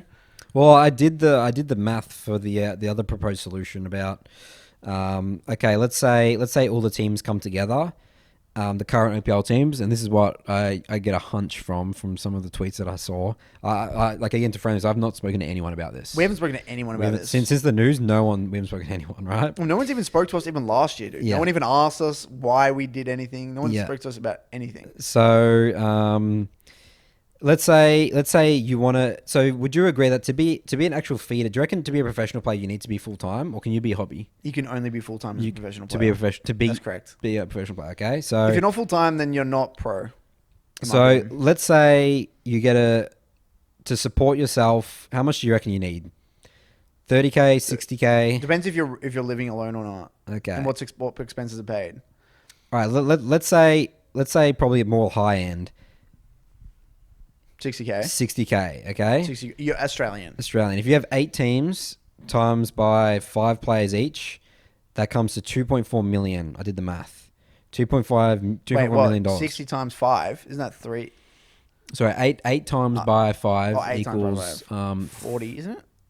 Yeah, 40 times by 8 times 5 times by 40. Okay, so I did the math, man. 24 times by 60. 40, yeah, yes, 4 million. No, 40 times by what's 4 times 6, Curtis? 24. Yeah. 2.4 million. Okay. Just trust me on the math here, okay? Okay. It goes $2.4 million. Okay. God damn it, dude. God damn it, in terms of what, you suck at math, or? No, like people are just going to be laughing so hard right now. What are these guys $2.4 million, you would need to cover everyone's salary in that league, okay? All right, let's say on the lower end, you need $1.2 million, and that's just for the player salaries alone. Do you reckon this little knot here is affecting the audio? No, I think it's fine. It's fine. Okay. So, yeah, and then you need to, again, justify, it's like, how can we get eyeballs to monetize that? I mean, that's a lot of eyeballs to get that amount of sponsorship. Yeah. So then there needs to be alternate revenue streams. What are the other revenue streams? I don't know. We haven't figured them out yet. No one figured them out. It's just sponsorship for esports right now. You got ticket sales, which you don't have. So what is a traditional sports ticket sales? Ticket sales. They have TV deals. Yeah. Right. I don't think Twitch needs to buy a deal anytime soon for the. No. Okay, so let's say. And there's like, I don't know, merch. I don't think so, Curtis. All right, so you can't. So are you even saying that feeder league doesn't even work? You can't even be a feeder league. I personally. This is so grim, Curtis. Okay, this is my hunch, and I'm probably going to get absolutely roasted for this. Yeah. I think there's zero solution at this point in time. Yeah. Maybe, like you said, if there was the appropriate skin in the game in 2014. We need a Dana White to just figure this shit out. We had a Dana White in 2014 with the right structure of economics. Yeah. Because at the end of the day, dude, the world revolves around money. Yeah. Money makes the world go round, Curtis. Yep. This could be run as a hobby or a non-profit. Yeah. And I think the only way... At the end of the day, there is athletes out there that that are at a high level and they don't. But again, we debunked that anyway because we said that esports just can't be on the same think about, traditional like sports. you said to me, Nigel Smart of the Adelaide Crows. Yeah, AFL players. AFL, which is Australian Football League, which is the equivalent of like America's NFL or in the 80s Europe's and 90s, football. players didn't play full-time. Players didn't play full-time in the 80s and 90s. They worked a job and trained and played at the pro level. Yeah. Okay, because there was no money, so they had to support their families. They had to work a job. The reason that doesn't work in esports is because the gap will get so large that Oceanic players are irrelevant and they're not even import worthy. Okay, because you just need to put time into the game, which actually ties back to one of my biggest things. If you want to be a pro player, there's no such thing as balance. All right, this is another thing that I've realized. This is a new thing that I've realized. Is this a new thing you realize? Okay. I mean, I didn't think this back in the day, but I think this now. Yeah. If you want to be a pro player, there's no such thing as balance. Yes, you have enough time to go to the gym. Yes, you have enough time to sleep, but you don't have enough time to have a social life. You don't have enough time to have a proper extra relationship. Hobbies. You don't have enough time to have proper hobbies on the side. You have enough time if you want to be an elite, world-class athlete, the best of the best in League of Legends. Okay, there is no such thing as balance. And the reason why it's okay to view it like that is because the reward on the back end is awesome. You're only going to have a short playing career, but it's going to be one of the most amazing times of your life. You might make a shit ton of money during that period of time. That's why a lot of those players get paid $200,000-$300,000 a year. You do that for 5 to 8 years. Okay, then you can figure out your time after that to figure out what you want to do. Then have a bit of balance in your life. But you're not going to have balance in your life during this time. And on top of that, what even pisses me off is that the players' seasons are so small. you only play for the shortest period of time throughout the season. There's a huge off season. Whoa, is this for teams that win or lose? Because teams that win play for a long They period still of have time. an off season, dude. Even if you win, there's still a massive off season. Dude, how's that different from traditional sports? Huh? There's huge off seasons for AFL and NFL as well. No, but again, they can only train a certain amount of hours. Yeah. In traditional sports. Got it. So you have to have a balance because your body has to replenish. But in gaming, there's always someone working harder. Yeah. And the cap to working hard is it's like infinite. Yeah. There's always someone there doing like trillions of hours. Playing more games. More situations. And that's just the way esports is. Yeah. Like, yes, quality over quantity, but you still got to be thinking, obsessed about the game every single working hour because the game is evolving so much faster than every other traditional sport in the world because of it changing and adapting, meta's shifting. There's always a 15-year-old kid in China playing like trillion hours, you know, who's going to be better than you. If you want to actually be, and we're talking globally competitive here. Yeah, you can be an average player in your region and off talent. But if you're an average player, you're not a full-time But player. but then you still have to be full-time. Yeah. I mean, there's no way around it. And where are we going with this, sorry? So what I sort of wanted to what I've seen a bit is that people saying, well, it's not the market's problem in OS. The market's too small. Oh, well, no, I was saying how there was no solution. There's no solution. Well, yes, it goes back to the reason. Why is there no solution to the? It's not the. Let's there's say, no solution. Let's for say the OPL problem with to the exist. OPL was, the problem for the OPL was because they had the eyeballs, but they couldn't commercialize it correctly. But we're saying that you can't even commercialize that amount of eyeballs anyway. Is that what we're saying? I don't even think you could make Enough at this. money. Okay, like I said, if you had the skin in the game and the right structure and the right people, and you weren't obsessed about. Global competitive. You can be entertainment only. If you had a very clear identity back For the league. whenever that was, 2014, and again, you did it in a very lean way, and you were able to test things and pivot and have the right structure, the right team with skin in the game, and you had leaders who were able to get every single team aligned on what the purpose and the identity was. You didn't have stray people going out and doing one thing and then creating a bubble. If that were to somehow be possible, then yes, I think that the OPL could have been eventually a well-run product and probably profitable for quite a few people. But at this point in time, given the damage and given what's happened and the reputation and what the OPL is viewed as now, there is zero solution. Yeah. It cannot be a feeder Damage system been done. anymore. It can't be a pro league. It can't be globally competitive. This affects then the grassroots. And once the grassroots is affected, and even then, for the grassroots programs to be run effectively, they need money and support. If Riot's pulling all that support out, the only way this entire thing could be run and maybe revived if it was a non-for-profit and it was a play toy for like millionaires and billionaires. Yeah. Just like a lot of other traditional sports teams, especially like in the English Premier League, they don't make money, but then you get like those Saudi Arabian oil giants come in with like $1 billion check and say, I want this player. I want this player. You send them over to Korea, let's go for a boot camp for Korea for like 3 months in the off season. Yeah.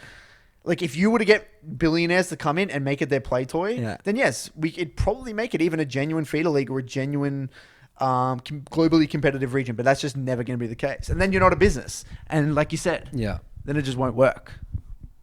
All right, so I just don't think it works. All right, so let's say the one silver lining. Oh, it's so shit, dude. It's all right. It's all right, Curtis. You sure? It'll be fine. Okay. The silver lining here, Curtis. The one silver lining here is that the market is now opened. There's going to be a lot of innovation. Yeah. I hope. I mean, there will be. That's just the way it works. Because there is an opportunity.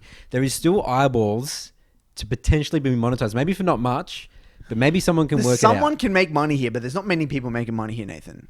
At the end of the day, like you said, someone has to make money off this. Yeah. Someone has to be making money, or people have to be making money. Yeah, again, I don't have the solution. I'm with you. I think that again, we've talked a lot about potential solutions. Again, I think that the most realistic one is again, NA and EU teams have actual setups here, and they view it as like a capturing the Australian extra audience. Yeah. Yes, they view it as it's like a marketing. It's a giant marketing funnel. And then they could fund it. That's how you fund it. I think that maybe that's actually that could genuinely work because they have brand.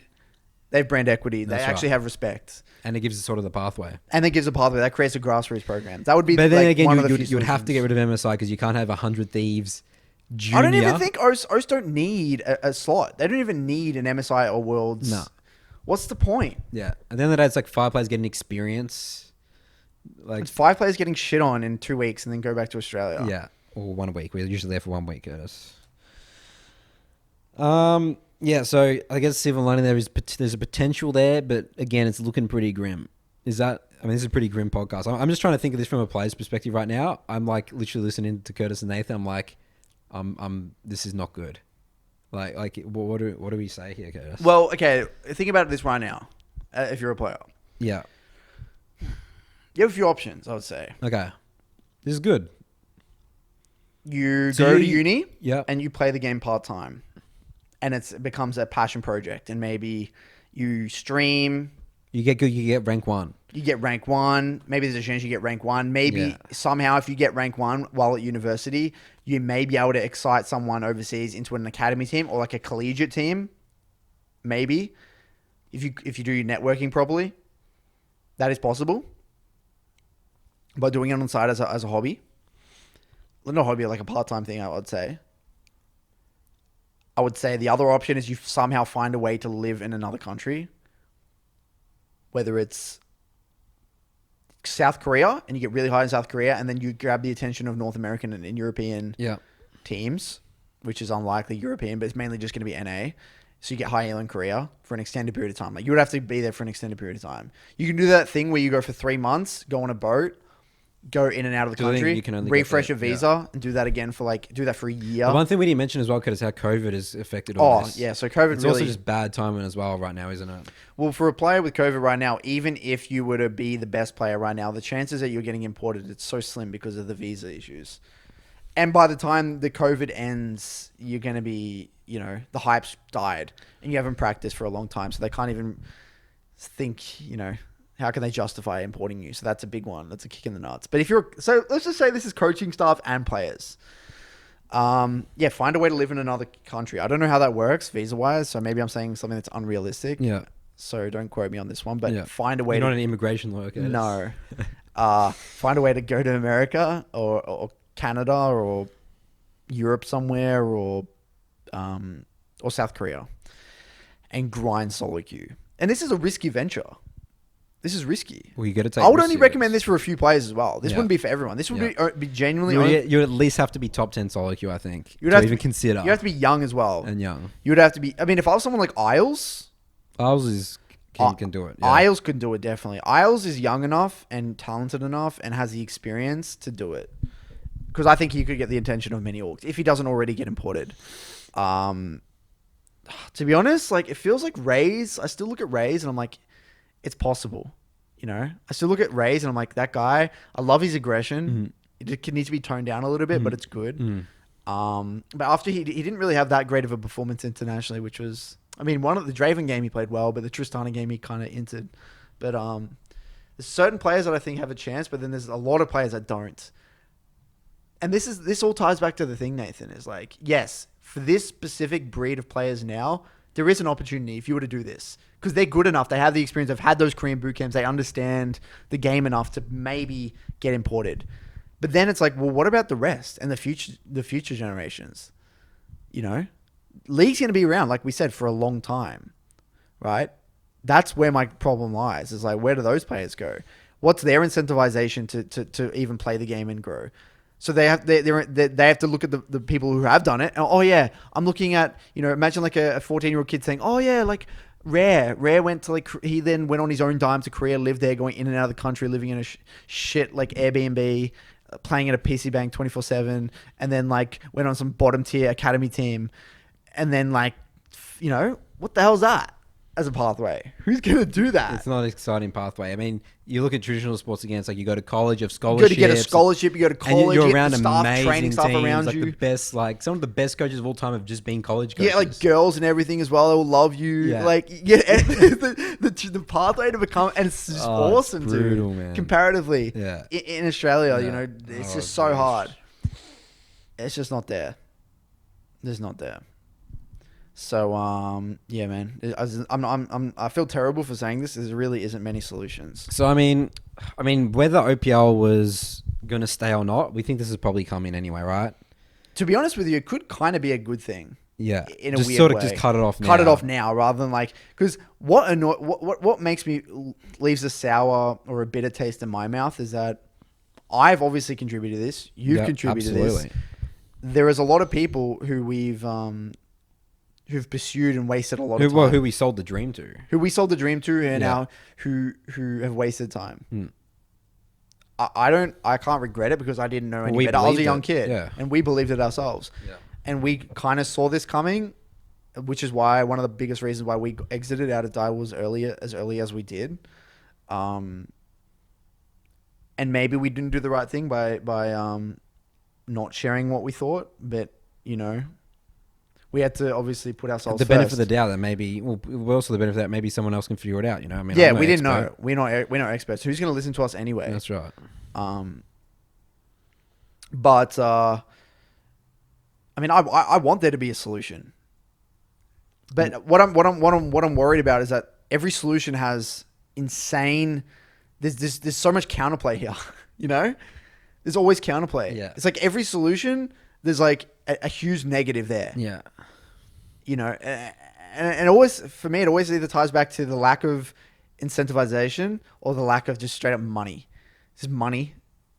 Back to the first line of this podcast. Or solo queue. It's either the solo queue problem or a money problem. Yeah. That's like how I always see it. All right. And then COVID. And then COVID, just the kick in the nuts. And I do want to talk a little bit more, Nathan, about... Right, before we do that, I need to we'll do a quick little break. Quick break? Yeah. Okay. All right. Anyway, so one last thing before we move on any further. Well, you were going to say something just before, Curtis. Do you want to say that and then say that? Yeah, I was going to say, I want to say here quickly. Okay, yeah. Me and Nathan here have said a lot of problems. And we're trying to get everything out there. We've thought a lot about solution. We try to get all the facts out there. I mean, right? Me and Nathan, our experience. Like I said, we've really, really tried here. I want people who think that we're wrong to say you're wrong and why, and give us a solution and how you think it can work. We still love those. Yeah, I want it to work more than anything. Yeah. But again, I'm trying to be realistic here. I'm not pessimistic. I'm just being realistic. And yes, there's a fine line between pessimism and realism. But the way I see it is that, like, everything makes sense, right? Everything makes sense. Yeah. It's just your view of... If something doesn't make sense, it's just your view of reality. And people say, oh, this doesn't make sense. How could this happen? No, it makes perfect sense. And hopefully we've laid this out so far, why it didn't work. It makes perfect sense. Okay? And just because it's unfair doesn't mean it can't happen. Sometimes, the way I feel that this whole situation, some of you may know this. If you've watched The Big Short, I feel like this is like the 2000, is it the 07, 08? 08 financial crisis. When, me and Nathan are sitting here and like, we got like kind of like got out before it and like did all the stuff, right? That's how I feel in a way. Yeah. And then it's like, I feel sick simultaneously by feeling kind of like justified, like, oh, I was right. Like I feel a bit of both. I feel like sad and terrible for what has happened. And that sick feeling, I hate it because it's like, I don't want, I'm the amount of jobs, the amount of people that are upset, like it hurts me so much. And it's like, I don't feel like, it's like there's things that were done wrong, that were out of our control. And I want to be optimistic about what the future what could happen in the future. But I just think, I just don't see a world in which it can be recovered. And I hope I'm wrong. So if you guys have solutions, I mean... Love to hear them. Love to hear them regardless. I mean, we're not in the esports thing. We're not really in it anymore. But still, regardless, I would love to hear it so some people can maybe use these ideas to replenish, and get back into it. But who knows? Anyway, we wanted to talk a little bit more about how this affects the organizations. Because I think the organizations are the hardest. I mean, from what I saw, they literally got told the news like 40 minutes before. Yeah, apparently. Yeah, it's like the literally rug just been pulled over. There's no preparation. No preparation. So you can't tell the sponsors. They would have like been talking to us, thinking about plans for next year, everything. Yeah, and then Riot definitely would have known about this for some period of time. Let's be honest. I'm so sad that there was no like announcement from Ringland or Shui or any of them. Yeah, pretty sad. I mean, obviously they've lost their jobs as well, so what? They're probably pissed off. Yeah. So, organizations. To think about being in the shoes, okay, one of the biggest assets you have is your league team. In OC Esports. In OC Esports. There's other games like Rocket League and CS. But these games were really built off the back of the organizations that were built off league. You know, Chiefs, Order, all these, you know, Legacy, Direwolves. All of them were built off the back of the league team. Yeah. League's been a huge part of, like, whether you like League or not, you can't deny that League Esports has been a huge factor in terms of the growth of esports in Australia. And again, that's all gone like that overnight. So a lot of sponsors are probably going to pull out. Yep, they're not going to be happy. I mean, think about the amount of eyeballs that you're not. Well, it's not even about that. It's just the uncertainty. It's like, if this can happen, what else can happen? You know? Yeah, that's true. There's no stability. Holy shit, dude. It's terrible. It looks terrible. Look. Oh, man. I mean, that you just burnt bridges with so many people. It's just done. Yeah? I mean, the only thing is that a lot of sponsorships end at the end of the year. Yeah. So there's not going to be... No, it's more the into financial year, Curtis. That's still a long way away. Right. Yeah? They could have done renewed deals. I mean, all of them vary, right?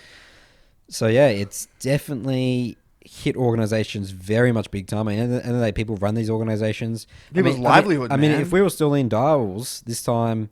Right now, we would be in a terrible position. Our whole lives are just destroyed. Done. I mean, yeah, it'd be game over.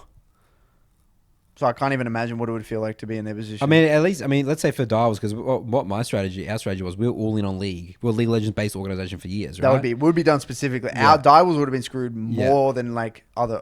Yeah, like Chiefs are more fun because they have a bunch of... Chiefs have like CS and stuff like that, but we never did. So we would literally be game over. So, but the Dials have expanded now, so they have some sort of stuff going on. Stuff, but you know, larger again, still built around the League team. So yeah, the organizations, and it's going to be interesting again, maybe, and that's why I proposed that thing, maybe they're going to start doing a joint venture with each other. So when all the teams get together and create a league, there's a lot of knowledge between everyone. I mean, that was one of the proposed solutions ages ago, right? Yeah. The proposed solution was all the teams own the league. Yeah, the teams and join there's together, a skin in the game, which we talk about. And then then it solves the skin in the game problem, where all the teams are incentivized to make the asset incredibly attractive from a sponsorship perspective, so then they can reap the rewards and share that revenue together. And be incentivized to really survival mode, you know? Like, we got a business, we got to expenditure. I mean, that probably might happen. Yeah. But then there's all those problems. Can you monetize again? Can you even monetize? You have to get to that number of salary if you have full-time players. There's a salary problem. To even be a feeder league is 2.4 to even get million. players incentivized. Is that a big enough incentive? And then again, there's just so many people that... If you want to give players... so we're saying here that the salary comes and from if you're the not league. playing full-time, it's not going to work. So you have to get players to play full-time. That's the trick. All right, so let's say if they were to pay 30K salary, then you need to generate $1.2 million across the league to pay them. But that's not even including any other costs. That's not including coaching staff. That's not including travel, and gaming houses. Yeah. Salaries of other management. Yeah, I would say roughly it's probably about $3 to $4 million you would need for a startup to league in revenue. You need to get $3 to $4 million worth of and sponsorship. It's so hard because COVID. You need investment for that as well. That doesn't pop out of thin air. That doesn't pop out of thin air. You've got to build that. Product. You got to build the product. You've got to build the product, and we're in COVID. You know what the first thing? You know what, Nathan? You know what the first thing that's cut during a financial crisis? Marketing budgets. Yeah. Sponsorship cut. And you know how many other more reliable other teams and other sports are going to be looking for sponsorships? Traditional sports. You know. That's way more reliable than a risky esports investment. Absolutely. At the end of the day, esports is a risky investment. When push comes to shove, it's incredibly... The space is just vulnerable. Like, this just goes to show. Well, think about it in terms of just like a traditional investment, investing in the stock market. You can just invest like in the S&P, whatever it is, like the stock market, and get, pretty reliable results. Returns, sorry. Arguably. If you're good enough. Over a long period of time. Over a long period of time, you do. Yeah. It's very. I mean, and then even then, there's like other investments, but it's incredibly risky, and this just proves it. Even a lot of teams in NA and EU, none of them. Who's making money? Yeah, I mean, Span is outside. Who's making money right now in esports? Yeah. Yeah, no one is. Look at the books of Fnatic. Yeah, that was last year. I think it got released, wasn't it? Yeah. Because you can see it. You could literally see it because they're a public company, aren't they? Fnatic. I don't know how they. I don't know how that works, but you got to like report it in London. You got to report it or something. Right. It's weird. You can like look it up. But they didn't make money. They went down. Oh yeah, I mean they had loans and debt and everything like that, right? So yeah, I mean the interesting thing here is that there's actually a couple of things as well. Hold the mic like this, I think. There's a couple of things as well, Curtis. Is that is this Japan going to follow suit? Yeah. What other minor regions are going to follow suit? Japan have good viewership. They have 20K and stuff. Japan. It's That's weird, interesting. this makes Japan's sense. weird, I don't man. understand I don't understand the Japanese culture over there. Yeah, of how it relates to league. Brazil has got plenty. I mean, maybe OC is literally the only one, but I mean, there's definitely. Apparently, Russia. I saw the Reddit they're talking about Russia, but Russia apparently just got a franchise. Oh, really? They franchise the teams, and apparently there's all the Dota organizations are apparently coming on board Interesting. and like carrying because Dota's big over there. Yeah, got it. And they're carrying the orgs. So something about Dota teams. I don't know. So, but the interesting thing here is Riot's mindset right now. Again, back to the thing, they're being a serious business now. Yeah. How will that affect other decision making? Yeah, it'll be interesting to That's see in the next few interesting. years for sure. This is the clear indication. What's going to happen across NA as well? Like thinking about the player salaries and all this stuff, you know? It's definitely It's going to be super There's going to interesting. be questions raised. I mean, COVID's made everyone relook their businesses. 100%, yeah. It's a good point, actually. You know, I mean, obviously, esports is probably one of the least affected in terms of just like, because it's online. Esports is good. Yeah, it's least effective, but like, still definitely. in terms of staff and location and actual physical locations have been really Offices assessed. and stuff. Offices. Yeah. Like, do we even need one? Yeah. So yeah, it's gonna be interesting what comes because there will be flow-on effects from this. Definitely. It's obviously immediately the OC's solely affected Yeah. Australia and New Zealand, but we will see things sort of pop up in AU, especially over the next couple of years. Yeah. Yeah. I mean, this is me and you, dude. We're going to be moving, most So, likely. yeah. So how does this affect us, Curtis? What do you think? I mean, it doesn't really I mean, affect us. It doesn't. It doesn't. It doesn't. I mean, obviously, it affects our ability to improve at the game Solo more. queue. So I mean, you take solo queue really seriously. I didn't play as much solo queue, which I Well, I should take be. it seriously because I'm trying to like. You're like rank what 10 or rank 15 right now? I think I'm rank 17. 17. But I'm trying to like. I don't care about the ranks. Just like getting better at the game. Yeah, just straight up. I'm trying to get better at the game, and like, yes, I can still get better at the game in OS, but when you're at Challenger and I'm already like, you know, the quality is not that good. Like some players are good. There's very few. There's some of I would say potentially import worthy. Yeah. But there's many that aren't, and it feels like, yeah, it's definitely going to affect my quality of practice. Which you know, for me, that's important. So I even spoke to Nathan. Like, we're going to move. You know, NA or so we EU. can have better quality practice. Well, I think it's for multiple reasons. I would say time zones. Most of our people who watch our channels and coaching clients from either NA or EU. Yeah. So there's that. Streaming, I want to stream, and it's like time zone as well. It's awkward in Australia as well. Queue time for just straight up queuing and playing the game is way worse. Yeah. And then the quality of practice. So it's a combination of all of it together. And plus, if I want to work more with an NA or an EU organization, it makes it so much easier doing it from, you know, obviously More time zone options. wise. Yeah. So yeah, like we were thinking of moving to Canada. Canada's an option. Well, Or we can do trips, South Korea, maybe just some South Korean trips. South Korean trips or Korean boot camps. Berlin. Yeah, Berlin, Germany for somewhere. EU.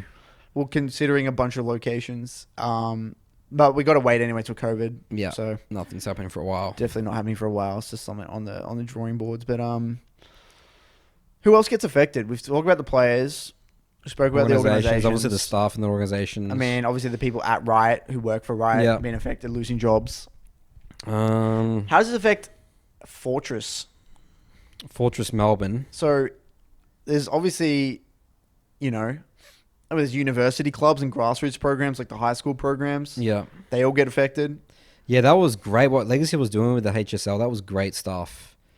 And that's gone, right? Because So let's clarify that. What is that to people who don't know that? that? Was a high school league, essentially, where all the high schools would compete across Australia, I think it was. Yeah, there was definitely Perth. It was like high school and universities as well. It was high school university and league. universities, yeah, competed, grassroots. and it was kind of like a grassroots program. And then people got scholarships, I'm pretty sure, didn't they? And Monash and stuff. Oh, really? Yeah, I'm pretty sure you got scholarships. Oh, wow. But Okay. that's probably gone, right? Yeah. Yeah. I don't know what happens to all that. Because that was all managed by people at Riot. By Riot. And yeah. that's But done. this is not esports. This is remember, the Sydney office is gone. There's no employees at Riot. Zero employees. The whole office is gone. Yeah. That's just massive. So if you ruin the grassroots, then the whole thing's done. Yeah, it collapses. So, yeah. And we're talking about Fortress and stuff. So actual Yeah. spaces. Yeah. I mean, I think that's just affected by COVID. Yeah, that's more just COVID. I mean, at the end of the day, Fortress is that's got to do with more not pros. I mean, at the end of the day, that's a very small market. They're not going to make money. Majority of their money from it's just a casual gamer. What are we missing? What have we not covered? We spoke about potential solutions. We spoke about what the core problems are. Yeah. We spoke about what contributed to bring this about. We spoke about how traditional sports are different because of the geographical element. Yep. We've spoken about how this affected players and how importing is just completely out of the question, essentially. We talk about the spot at Worlds is not spot really at Worlds needed. doesn't really mean much. There's really not much else that we haven't covered. What else are we missing here? I mean, I guess going back to the spot at MSI World, so we say that Legacy's results that you just can't get better than that, right? Yeah, that's just the best thing. That's the peak. Yeah, because they had full time. Well, to be honest with you, we should have performed better in Mammoth in 2019. By the sounds of it, should have performed a lot better. Yeah, we should have performed better in 2018. The Sharon situation. 2017 was our first season, and even then we did okay, and we could have performed much better. Yeah. They were the only years in which we were going to be This was the last year. Yeah, that's right. Even then, this was the last year, I would say. That O's could have done well. O's could have done well. This was it. Again, Wells just making groups. And that's it. It's just making groups, and that's it. We're never going to get that close ever again. That's it. There's no point. I mean, I don't see the point of going, what's the point of going to MSI and Worlds? I don't understand. You get experience, then what? Yeah, again, to come back to OS. And to come back to OS, and then it just goes away. Well, the game changes. Yes, maybe those few players get a little bit of experience and they can pass it on, but how many people are going to be taking the game seriously at that point? And then how many people are actually going to be incentivized to try to continue on in a full-time environment when the money's just not there? Yeah. How are they going to survive? Yeah. Organizations can't facilitate gaming houses. No. So if or pay people full time. Yeah, or they can't be paid full time. And if they can't be paid full time, then it's a hobby. And if you're doing something part time, you can't be competing on the world stage, and you're not going to get imported. So it's like a never-ending circle. Is it the chicken or the egg in a way? It's like, is it the lack of money going to it? Is it that what is it? Where does it start? Where does the problem start? To be honest with you, it actually just starts with just straight up money, eyeballs. Yeah. Attention. That's where it all starts. Attention. All right, I think we covered it all, guys. I think we did. I literally think we have. Yeah. You were worried that we were. I thought this was going to go for 5 hours, but we were pretty. I think we covered everything we need to. Yeah. I mean, there's obviously things we could go into that we don't need to. Yeah. From a Direwolves perspective, but I think that this is a bit of a special episode. We're probably not going to do the questions. We're not going to do the questions today, are we? From the community. I'd love to hear back from you guys. I mean, obviously, a lot of people that can watch this is going to OS, this is the only episode that we'll have a huge OS audience for, Yeah, we're probably not going to do episodes about OS stuff again. No. This will probably be it. Yeah. But I mean, we would just be league in general. OS will be into this, but this is just specific. News, given what happened. And given, again, that we spent a lot of 7 years, 8 years of our entire adult lives working on this and share our experience and knowledge for again, for the people, because I mean, at the end of the day, would you say that given that we think there's no solutions, we're not going to try to find a solution now. We're not going to go into our rooms right now and be like, how do we save OS? It's not. We don't have skin in the game. We don't have skin in the game. That's right. Who's going to do it? Yeah. Well, I mean, you could create something where you have skin in the game, right? But I mean, that's just risk. That's not. I'm not running a business anymore. That's not what I'm. That's not what I want to do. That's not. I just genuinely don't want to. Yeah. I'm all about high performance. I'm about the performance aspect about the game. Well, me too. That's what I do now as well. The performance about the game. I mean, you said before that was a big reason. We saw the where OPL was going, but I mean, for me, that wasn't really. It was one element. That was one element, but it was more like I'm just not running a business anymore. Yeah, we don't want to. Yeah, I don't want to be a CEO. Yeah, I just want to work with players, be about performance. Yeah, I want to be about performance. Yeah. Let someone else. There's a lot smarter people out there that can do that stuff for me. Yeah. Yeah. I can help when I need to. But let's let's do what we're. I kind of feel like this was very much like a doom and gloom podcast. But yeah, because I was literally listening to it. I was just like, holy shit, man. It hurts, but I didn't want it to be reality. like this. But this is the reality. Yeah. Yeah. Well, it'd be interesting to see the comments. We'll definitely reply. If anyone from Most wants to reach out and chat, love to chat. We're in Melbourne. Yeah. But we can't really meet up because of COVID. But yeah. Yeah. Also, we are now on iTunes. I mean, so Apple Podcasts. We should edit that at the start. I always forget about that. Wait, we should edit that at the start. No. Nah. Shit. It's just at the end here. I Okay. mean, everyone's tuned off anyway on Spotify. No one anyway, gives a yeah. shit. No. We'll put we'll pin it in the comment. Okay, pin comment, yeah. All right. Well, thanks everyone for episode 8. Episode 8. We'll see you next episode. For a more normal episode. Yeah, and we'll get back to questions. Again, Yep. if you have a question, send it to brokenbyconceptshow@gmail.com. There's an email address in the description. Love to hear from you, answer your question, help you solve your problems. So we'll see you guys next time. Catch up.